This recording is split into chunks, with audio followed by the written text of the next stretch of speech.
What's good, Josh? Your boy Unpopular Opinion Sports back, man. Here with some more unpopular opinions. Now, this one we're gonna talk about the Dame Lillard trade. You know what I'm saying? I got my hoodie because it's getting kind of chilly out here, but things are starting to heat up in the sports world, man. And keep it locked here, man, for all the great sporting news. Now, Dame Lillard, of course, yesterday was traded from the Portland Trail Blazers to the Milwaukee Bucks. Now, the trade also involved the Phoenix Suns, who traded DeAndre Ayton to the Blazers, and Drew Holiday from the Bucks also going to the Blazers, and the Bucks get Dame Lillard. Now, the Phoenix Suns got a couple role players involved in the deal, but that's not really that significant right now. It is, but we're not going to talk about that right now. I want to kind of focus on the Dame Lillard part going to the Bucks, Drew Holiday, and what this means for the Knicks and the Nets and the Miami Heat as well. So now, shout out to Coach Ed. Coach Ed actually suggests this in his unpopular opinion on Tuesday night, Heart of the City. He said that the sleeper team, so to speak, was the Milwaukee Bucks. So let's hear from Coach, and then I'm gonna get back to it, and we're gonna talk about this. If it's really about chasing the championship and the real opportunity, and if it could work out, I'm gonna give you an unpopular opinion. The Milwaukee Bucks. Y'all hit that like button. If you put him on the Milwaukee Bucks, and you can keep Drew Holiday, and you got Giannis, and you got Chris Middleton, just those guys right there, man, that changes the whole dynamics for them. Seriously, man. I mean, you think about that, man. You put him on that team. You know, that to me is just like, I would catapult them to number one. Because I was looking at Milwaukee. I said, he would be nice on Milwaukee. He really would change the dynamics. Now, Coach was spot on with a couple things. For one, this trade does definitely make the Milwaukee Bucks one of, if not the favorite, to win the NBA title this year. Definitely makes them favorites in the East, and it definitely should put them at least on par with Denver and Phoenix in the West. I still have some concerns with the Bucks, but when you can get a player, a top 5 player, NBA future Hall of Famer, when you can get somebody like that, like Dame Lillard, yeah, it's instantly increases your chances to bring home a chip. Now, Giannis, there's some things going on with Giannis. I think that's why the Bucks were kind of pushed into this situation to try to, appease Giannis. And so, because, he has I think a player option coming up where he can opt out and become a free agent. But now, what does that do for the Eastern Conference? There is something to pause on for a minute, if you may say. And that's the Drew Holiday part of it, because Drew Holiday is a excellent guard, two-way player. He can put points on the board, and he's a top-notch defender. Now, so if you're Milwaukee, you're gonna lose that defensively, and I'm interested to see what Milwaukee and also Boston, how they're gonna replace two great top 10 defensive point guards in the NBA right now, and that's Drew Holiday and if the Celtics with Marcus Smart. So, scoring is important. You gotta score, but defense wins championships. We know that. We know defense wins championships. So I'm gonna hold off on putting the Bucks as the favorites right now. I think they're one of the favorites, definitely in the Eastern Conference, but not gonna put them quite there all the way yet. I want to see if they make any other moves now. So here's the other part of it.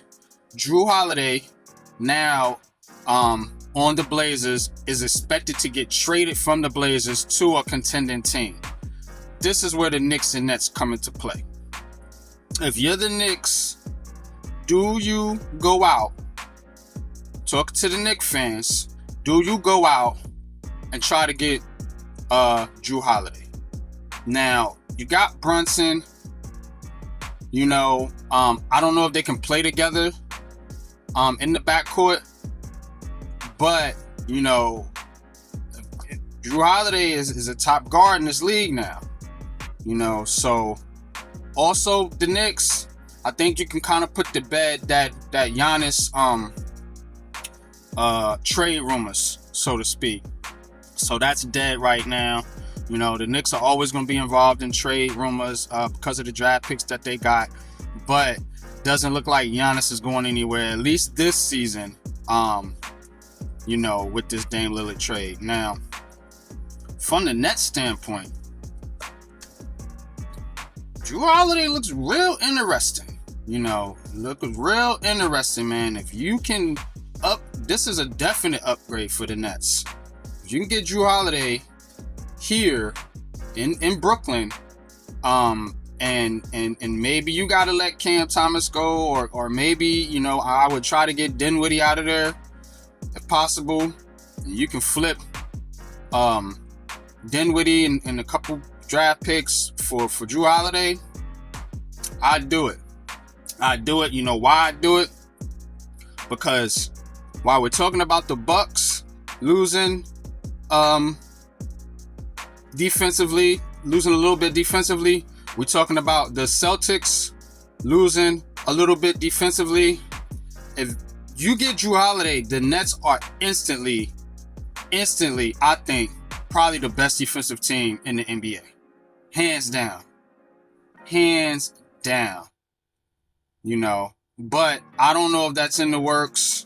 I don't know what it's going to cost, and I don't know if that's something that, a guy like Drew Holiday would want. But we are seeing NBA owners kind of push back on giving into player demands. But I think in this situation, the Blazers are probably want to do Holiday a solid and send him to a team that he would probably want to go to. Even though they ain't do it for Dame, so I don't, I could be wrong on this, but maybe that's something they got worked out in the background. So we just gonna have to see. But things are definitely getting real interesting here in the NBA, man. Like I said, stay tuned right here, Unpopular Opinion Sports, for all the news and notes going around the NBA, NFL, and all sports. Now, my final point. Miami, don't be salty. Heat fans, do not be salty that you did not get Dame Lillard. Because guess what? You still got a solid team. Still got a top 4 team in the East. And the Miami Heat always seem to turn it up a notch in the playoffs. So, while on paper, remember the games ain't played on paper. While on paper, it looks like the Heat might have lost out. But when the games and the lights come on, I'm putting my trust in Jimmy Butler, Pat Riley, and Eric Spoelstra and them guys to get it done in Miami, man. So for your Heat fans, don't feel salty. You know what I'm saying? The Heat are always going to be in the mix. Anytime a star becomes available, you didn't get this one. Maybe there's another one down the line that you could try to get. Luka Doncic, maybe. I don't know, because I don't know how it's going to work in Dallas. But, same thing with the Knicks. Don't be salty. You got plenty of draft picks. You got plenty of assets that if a superstar becomes available and you really want to do it and sell the farm, as they say, I think you can. And for the Nets fans, look, this team ain't really moving the needle for me as far as championship is concerned, whether they had Dame or not, so look, we're in a win rebuild mode. And what that means is we can win some games, probably make the playoffs while we're, rebuilding and developing the young talent on the team, Claxton, Bridges, Cam, both Cams, and so on and so forth. So, but that's my spill on the Dame Lillard trade. Shout out to the Bucks, man. Hope it works out for them, and unless they play the Nets. You know what I'm saying? But, and shout out to Dame. I know Dame didn't get his wish, per se, but you're on a championship caliber team, and that's far and away where you at in Portland. But, like I said, man, like, share, subscribe, leave your comments below. What's your thoughts on the Dame Lillard trade? You know what I'm saying? What's your thoughts? Are you mad as a Knicks fan? Are you mad as a Net fan that you didn't get Dame? And tell me what you think about Jrue Holiday, man. Could he be a fit for the Knicks or the Nets or any other team in the NBA? So, that being said, till next time, y'all, peace.